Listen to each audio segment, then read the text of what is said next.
Discover the newest books to our collection, The Heart of Everything and the magnum opus Abhinava Vijayam, both penned by the gifted author Kanchi. If you'd like to read the books, then check out the description down below. When did you realize that you're on the spiritual path, or you're looking for something? See, even as a child, when I was just my earliest memories, when I was a kid and I used to sleep between my parents on the bed, I used to always wonder that this room that I was seeing is not real. This might be my earliest memory. And then even back then, I would think that the room is not real, like my world is not real, and my parents are all playing, like playing a game, pretending to be my parents.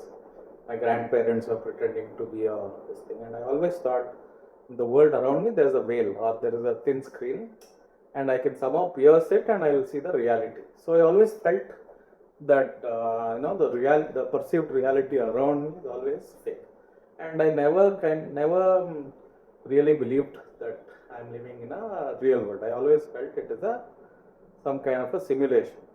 Only later or recently, or a few years ago, when I started reading Advaita Vedanta, I came across this concept of Maya. The world is Maya, the world is an illusion, and the self is real, and these kind of ideas. So when I first read about it, I was like, yeah, I know about this, because nobody taught me anything. When you're a child, when you're a baby, before I could speak, I had this sense of unreality about the world, and which I always thought, okay, today, this reality will be unveiled.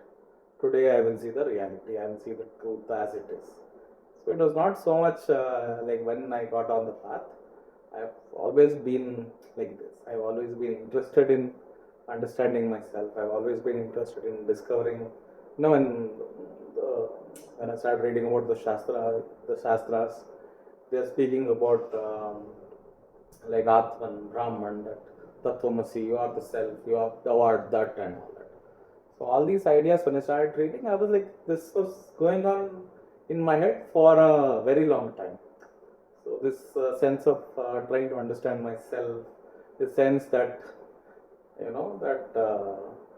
there is something hidden or something deeper within myself, which I was always craving to see that, always wanting to rediscover that, and I had, even as a child, I had glimpses that, I was not this body, that I was separate from this person, that I was separate from this identity or that people around me had about me.